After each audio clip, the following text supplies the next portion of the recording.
So, Toronto, a place I'm rather familiar with as I grew up here.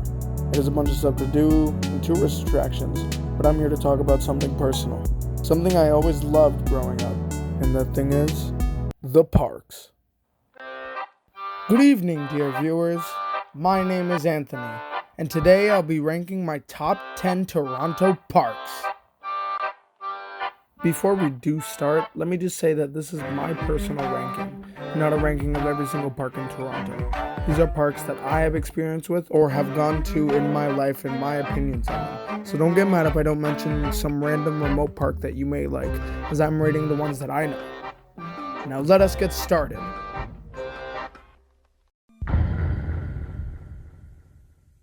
Now I don't really have much memories of this park due to the fact that it is boring. This place is absolutely stinky when it comes to being a park. Well, yes, it is a great place to go for a walk, sit down, enjoy nature, and have a picnic and whatnot.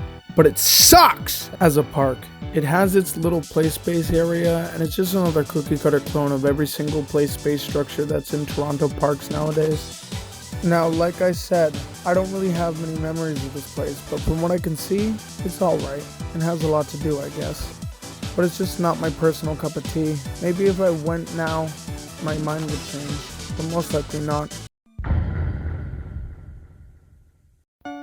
Now, this place is usually associated with good things, like medieval times in the CNE. But when you go there when the CNE isn't open, and you aren't going to medieval times, the place just feels like an empty shell. Not really much to do. There's that weird crown fountain thing that usually has incomprehensible horrors within the middle.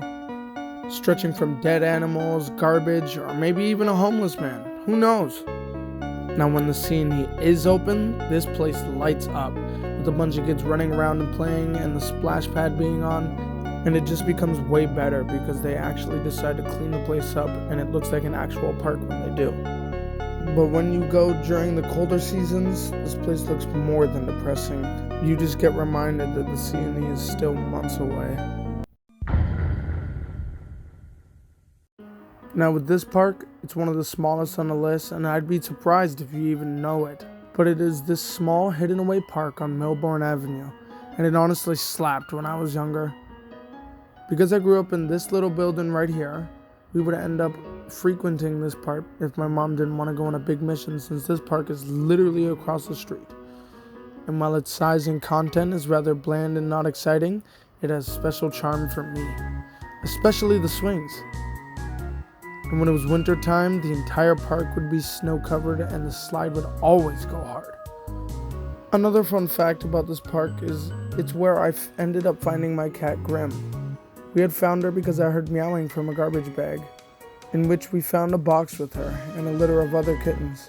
Sadly, the other kittens had passed away, but this tiny black cat was the sole survivor, hence why we named her Grim, as in the Grim Reaper. She beat death. We've had her for almost 10 years now, and she's healthy and happy.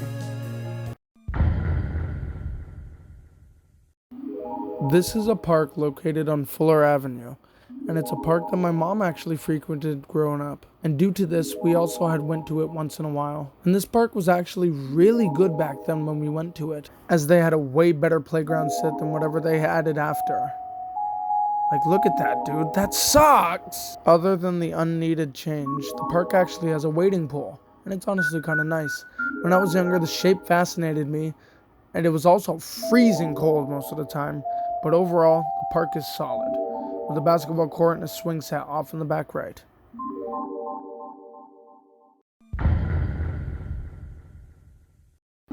Now this park is another one close to my old home, but this one in my opinion was always more exciting to go to, simply because I like these swings better, and I personally enjoyed the open space and splash pad that is also here. Only downside is that this place kinda sucks when it's winter, and it also has a big garden area which sometimes could cause bees and stuff to be around, but other than that, it's a classic park for me.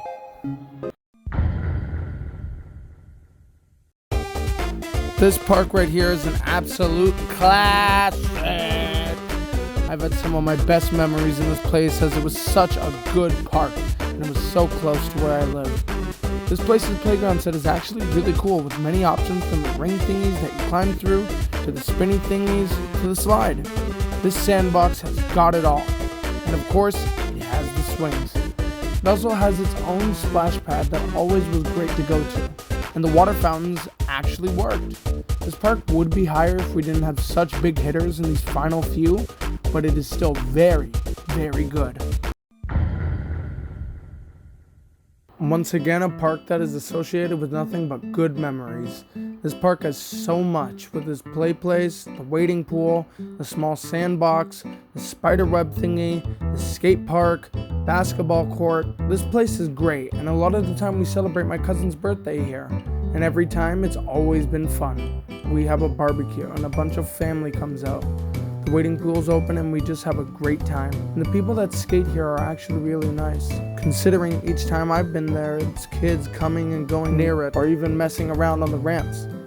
It is also accessible by vehicle, as I recall a time where we got an ice cream truck to pull up right into the field of the park.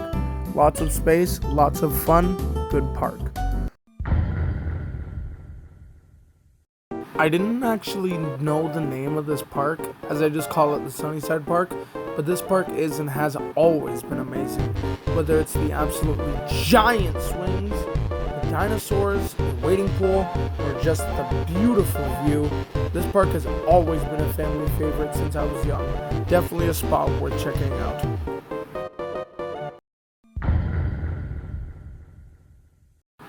Now this park has fallen from grace hard, mainly because of the fact that COVID made this place homeless people's escape. And there's still people who have tents up. They just don't feel the same. But back in the day, this park was golden. Everything about this park was just straight peak. This is a Toronto park legend, and I couldn't not include it on this list, no matter what state it's in. Also, Flintstone House is my favorite thing. Before we get to our number one, I wanted to go ahead and put in some honorable mentions. Our first honorable mention, Fairbank Memorial Park. I actually went to this park more in my later childhood. This park was really solid. Baseball diamond, nice playground, big open field, basketball court, pool nearby, and an amazing sledding hill. It was perfect. But obviously, Toronto was a no fun allowed zone, so they decided to plop down a giant construction job for some flood prevention system. And it has made the park so disappointing. No more basketball court, no field, mostly no hill, and it has sewer water leaking up from the walls they built that are a constant puddle that surround the outer part of the playground. And it's genuinely gross because sometimes you can smell it. This will not be done until somewhere in 2025 apparently. So... Awesome! Another honorable mention in park that was absolutely ruined by construction is Dufferin King Park. A park that was amazing in its prime, with a great splash pad and a McDonald's right beside it, so that you could go there after getting some food. And a nice, unique playground set, along with this Christmas tree thing that you could spin and watch your siblings or friends try and hold on. But of course, Toronto needs its condos, and it's fully torn down the McDonald's, and is also tearing down the entire block where there was things like a convenience store, Burger King, pet store, washer and dryer, all because they want condos. Now the place is overshadowed by a giant unfinished building with the splash pad still working. But the coolest part, the buckets, has been overgrown by a tree. It's still the same thing from its prime, but now you gotta hear construction all the time. It's just a shame how both these parks have been ruined by construction. But overall, they are great parks. Now, it's time for number one. The best park in Toronto. And that is High Park. What? Did you really think I could have possibly said anything else? It's High Park. This park is iconic to anyone that has lived in this city because it just has everything. I can't even list everything it has. From the petting zoo to the cherry blossom, this place hands down is the best park in Toronto for anything that you may want to do. And if you are planning on coming to Toronto, this is a must go, and especially that play structure. Everything about this park is just perfect. The only downside is that this park is usually always packed with people. And or at night, it's just animals like skunks and the occasional coyote. But other than that, this park is, by far, Toronto's #1 park.